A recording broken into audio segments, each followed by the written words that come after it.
찬송가 254장입니다.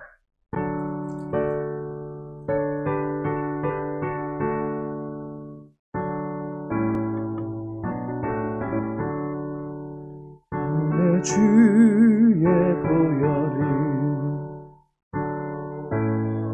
보전하다 내 죄를 정케 하신 주 날 오라 하신다. 내가 주께로 지금 가오니 십자가의 보혈로 날 씻어 주소서.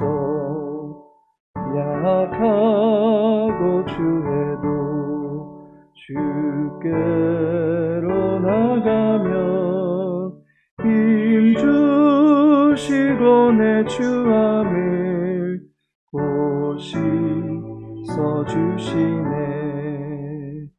내가 주께로 지금 가오니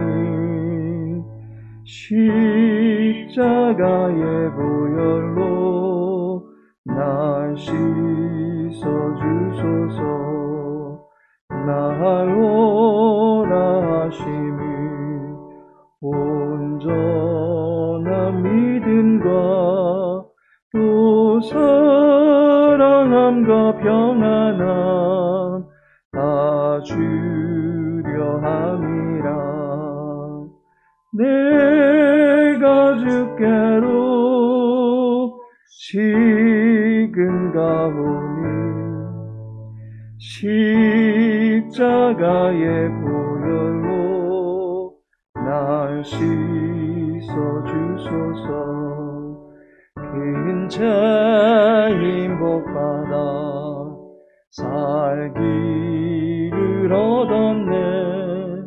한없이 넓고 긴 은혜 베풀어 주소서.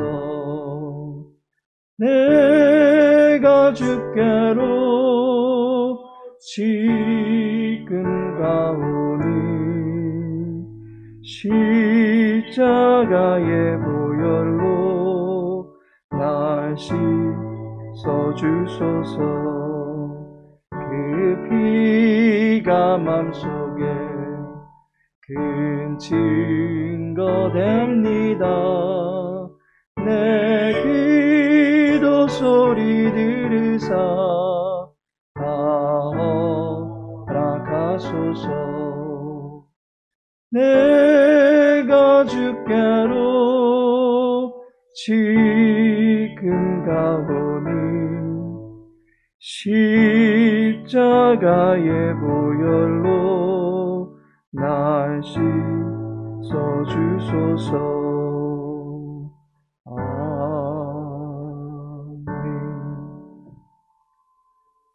사사기 1장입니다. 사사기 1장 30절 말씀입니다. 30절 말씀 함께 읽겠습니다. 스불론은 기드론 주민과 나할롤 주민을 쫓아내지 못하였으므로 가나안 족속이 그들 중에 거주하면서 노역을 하였더라. 아멘. 오늘의 본문의 말씀을 통해서 노역을 하였더라, 노역을 하였더라 라는 제목으로 함께 말씀 나누고자 합니다. 사사기 1장을 계속해서 살펴보면 비슷한 말이 계속 언급되고 있는 것을 보게 됩니다. 각 지파들마다 분배받은 땅이 서로 다르고 또한 그 땅 지역에 사는 족속이 다 다름에도 불구하고 이스라엘 지파는 서로 같은 모습을 나타내고 있습니다. 쫓아내지 못하였다라는 공통된 전적을 보고하고 있습니다. 사사기 1장에서만도 쫓아내지 못하였다라는 구문이 9번이나 언급되고 있습니다. 본문의 스불론 지파도 마찬가지 결과 보고를 하고 있습니다. 스불론은 기드론 주민과 나할롤 주민을 쫓아내지 못하였으므로 라고 말씀하고 있습니다. 사사기 기자는 이 결과를 이유 없이 기록하지는 않을 것입니다. 2장에 들어서면 이 일에 대한 심판이 나타납니다. 이 결과는 이스라엘을 공경에 빠뜨리게 될 것이 뻔합니다. 계속적으로 언급되는 정복의 실패를 두고서 교훈을 얻을 수 있어야만 하는 것입니다. 계속해서 시행되는 지파별 정복전은 끝내는 쫓아내지 못했습니다 라는 보고로 이어지고 있습니다. 이와 같은 정복 결과는 사사기를 읽는 독자에게 어떤 가르침을 주고 있는 것입니다. 첫 번째 가르침이 적당주의를 조심하라 라는 것입니다. 갈라디아서 5장 9절을 보시면 적은 누룩이 온 덩어리에 퍼지느니라 라고 말씀하고 있습니다. 이것은 바울이 갈라디아 교회 내에 이상한 가르침을 전하는 이들의 그 헛된 가르침을 경계할 때 주었던 말입니다. 그리스도에게서 떨어지게 만드는 잘못된 가르침은 비록 그것이 누룩과 같이 아주 작다 할지라도 결국에는 온 덩이에 퍼지면서 분위기를 완전히 망쳐버리게 된다라고 하는 것입니다. 지금 이스라엘 지파 내에는 누룩이 퍼지듯이 적당주의가 자리하고 있습니다. 1장 19절에서 유다 지파가 쫓아내지 못했습니다 라는 그 결과를 시작으로 이후로 베냐민 지파도 요셉 지파도 그리고 스불론 지파도 또한 이후에 언급되는 모든 지파들이 하나같이 쫓아내지 못하는 일이 계속되고 있습니다. 이스라엘 백성들도 형제 지파를 보니까 가나안 거민을 그대로 놓고 지내는 것을 보게 됩니다. 이스라엘 지파가 서로 간에 성벽을 치고 담을 치고 그렇게 지냈던 것이 아닙니다. 서로 간에 왕래가 없는 것이 아닙니다. 지파 간에 왕래가 충분히 가능한 상황이었습니다. 그러할 때 각 지파별로 쫓아내지 못했다라는 소식이 점점 많아지다 보니까 시간이 가면서 크게 우려할 만한 소식이 되지 않는다라고 여기게 되는 것입니다. 모두 다 100점을 맞고 있다면 자신만 0점을 맞게 되면 부끄럽게 여기겠지만 모두들 50점씩 맞고 있다면 그 와중에 자신도 뒤떨어지는 편은 아니구나라는 적당론을 펼치게 되는 것입니다.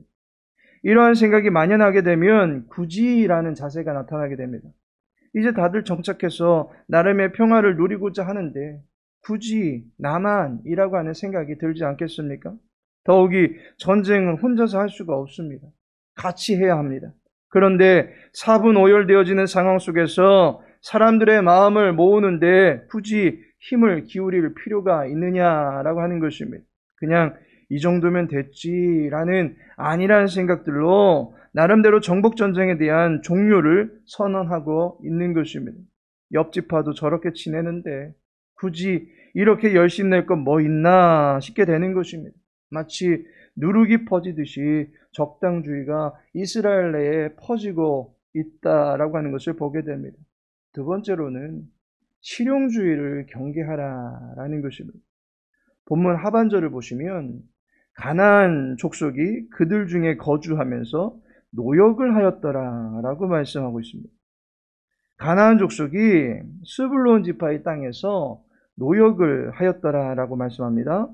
노역을 하였더라라고 하는 것은 노동을 위하여, 노역을 위하여라는 말입니다.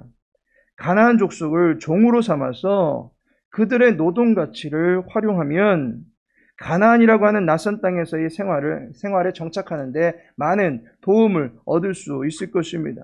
또한 부리는 종을 두고 있으니 얼마나 편하겠습니까?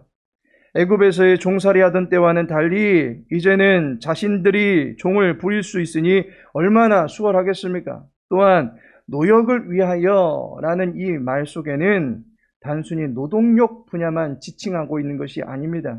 곡물이나 조공을 위하여라는 의미도 담고 있기 때문에 가나안 족속에게서 꼬박꼬박 세금을 받아가면서 나름대로 왕노릇 해보려 하는 것도 있는 것입니다.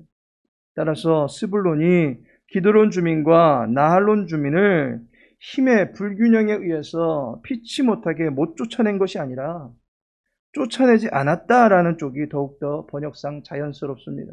스불론 지파는 그들 땅에 있던 가나안 거민을 자신들의 종노릇을 하게 할 심산으로 남겨둔 것입니다. 명령을 이행하기보다는 거민들을 이용하는 것이 더 합리적이고 실용적이다라고 생각한 것입니다. 그간에는 광야 생활에서는 늘 메추라기와 만나를 통해서 공개받으며 살았습니다. 하지만 이제는 가나안이라고 하는 땅에서 정착해서 살아야만 합니다. 농사를 어떻게 짓는 것인지, 과일을 어떻게 돌봐야 하는 것인지, 가축을 어떻게 어디서부터 돌봐야 되는지 가나안에 대한 정보가 하나도 없습니다. 정착 생활에 대해서 하나도 알 수가 없습니다. 그러니 현지인들의 도움이 필요하다라고 여긴 것입니다. 스불론 지파는 그들 지파 내에 있는 가나안 거민을 이용해서 그들이 농사에서 나오는 소산물을 받기도 하고 또한 그들이 갖고 있던 생존 노하우를 자신들의 땅을 돌보는 데 펼칠 수 있도록 그들을 이용코자 했던 것입니다. 미국 웨스트민스터 신학교의 교수였던 마이클 호튼 교수님께서는 결과를 놓고서 진리를 판단하려고 하는 실용주의적 신앙관을 경계하라라고 가르쳤습니다.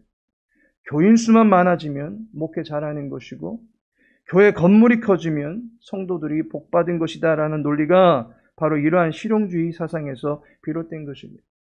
아무리 그 땅에서 편리하게 지낼 수 있고 또한 정착생활을 하는데 큰 도움을 얻을 수 있고 그로 인해서 형통함을 누리며 모든 유용함을 누리고 있는 것 같다 할지라도 하나님 앞에서는 그 모든 것들을 배설물로 여길 수 있어야만 하는 것입니다. 하나님께서 우리보다 지혜가 없어서 애시당초 그런 방법을 모르시고 가서 진멸하라고만 말씀하셨겠습니까? 하나님은 가나안 거민을 진멸하기를 바라셨습니다. 가나안 거민을 쫓아내지 않으면 그들의 불순한 영적 기류가 이스라엘 내로 유입될 것이 뻔합니다. 아무리 맑은 물이고 당장에 떠먹을 수 있는 약수가 있다 할지라도 오염수가 한 방울, 두 방울 계속해서 유입되면 그 물은 결국에는 똥물이 될 수밖에 없는 것입니다. 쫓아내지 못한 것은 실용주의라는 차원에서는 지혜를 주장할 수 있다라는 전적이 될 수가 없습니다. 도리어 순금을 24K, 18K 결국에는 도금과 바꿔가면서 더 반짝이니까 좋은 거 아니냐고 말하는 것과 똑같은 것입니다. 하나님께서 사랑하시는 성도 여러분, 적당주의, 실용주의가 이스라엘 내에 유입되면서 정복정쟁의 그 시대의 용맹함은 온데간데 없이 사라지고 안일함과 안락함에 젖어들어 버렸습니다. 물론 이것이 여호와께서 주신 평안에서 오는 안락함이라면 문제가 없겠지만 죄의 요소가 주변에 질비하게 포진해 있는데 나는 괜찮아, 나는 문제없어 라고 해본들 결국 누룩과 같이 퍼지는 죄악은 우리의 마음을 무디게 만들고 병들게 만들고 심지어 죽게 만들 수도 있는 것입니다. 어쩌면 우리가 예상하는 것보다 죄는 더욱더 강력한 힘을 가지고 있다라고 보아야 할 것입니다. 적당히 대응해서 승리를 얻는 경우보다 수많은 순교자들의 피를 통해서 방어막을 구축해낸 것이 지금의 교회이다라고 하는 것을 볼 때 순교는 아니더라도 죽을 수도 있으니 라는 생각으로 죄 앞에서 정신을 바짝 차리는 자세가 필요한 것입니다. 베드로 사도는 근신하여 깨라 라고 말하고 있습니다. 악한 영이 활개칠 수 있음을 경계하면서 나 자신 또한 약함에 물들어서 적당한 노선을 펼치고자 하는 생각에 빠져들 수 있음을 늘 염두에 두라라고 말하고 있는 것입니다. 또한 예수님께서는 기도 외에는 이러한 악한 유가 떠나갈 수 없음을 알고 늘 기도하라라고 가르쳐 주셨습니다. 기도하는 것 노동입니다. 나약한 육신은 편안함을 추구하겠지만 주님은 겟세마네에서 전심을 다하여 사명을 놓고 기도하셨던 것을 보게 됩니다. 우리의 신앙의 성결과 믿음 생활의 승리를 위해서 기도하면서 여호와의 뜻이 우리의 삶의 모든 영역에서 이루어지기를 간절히 구해야만 할 것입니다. 믿음의 진보와 승리를 위해서 함께 기도하고 서로 깨울 수 있는 복된 공동체가 되기를 예수님의 이름으로 축복합니다. 아버지 하나님, 늘 깨어 기도하며 예수님의 이름으로 승리하길 원합니다.